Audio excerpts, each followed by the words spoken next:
Hello everyone, আসসালামু আলাইকুম। আজকে আমি আপনাদের দেখাবো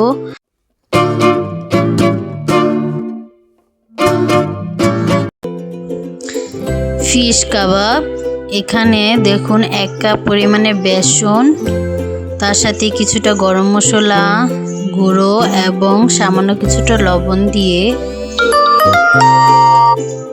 এটাকে ভালো করে ভেজে নিতে হবে। ভাজা হয়ে গেলে যখন দেখবেন রংটা একটু ডিপ হয়ে আসবে, তখন এখানে পরিমাণ মতো কিছুটা পানি অ্যাড করতে হবে। পানিটা অ্যাড হয়ে গেলে এখানে আপনারা নাড়া দিতে থাকবেন যাতে দলা পেকে না যায়। আরও কিছুটা পানি দিয়ে নিলাম। তারপরে চুলাটা মিডিয়াম আঁচে রেখে এটা বারবার নাড়তে হবে যাতে এটার ঘনত্বটা আপনাদেরকে আমি দেখাতে পারি। দেখুন, এভাবে নাড়তে নাড়তে যখন এই মিশ্রণটা একদম ঘন হয়ে যাবে, কিছুটা এরকম ঘন হয়ে গেলে তারপরে এই খামিরটা নামিয়ে রাখতে হবে। নামার পরে এখানে আমি একটা মাছ আগে থেকেই সেদ্ধ করে রেখেছিলাম। এটা আমি পাঙ্গাস মাছ দিয়ে করেছি।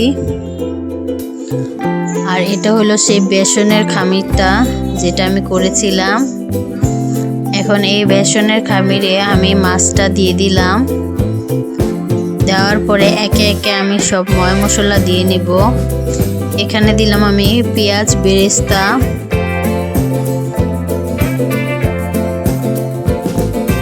পরিমাণ মতো পুদিনা পাতা এবং কাঁচামরিচ অ্যাড করলাম।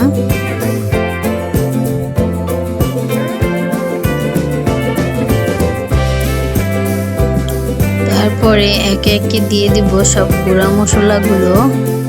এখানে আমি দিয়ে নিলাম 1 চামচ জিরা গুঁড়া, আধা চামচ ধনিয়ার গুঁড়া,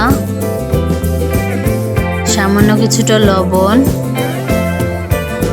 পরিমাণ মতো এবং টেস্টিং সল্ট দিয়ে ভালোভাবে এগুলো মাখিয়ে নিব।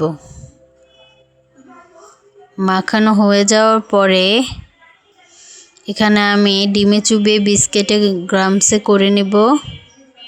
দেখুন, তারপরে একে একে সব কাবাবগুলো ভেজে নেব। আমার এই ভিডিওটা আপনাদের কাছে যদি ভালো লাগে অবশ্যই আমার চ্যানেলটা সাবস্ক্রাইব করে দিবেন। সবাই ভালো থাকবেন। আসসালামু আলাইকুম।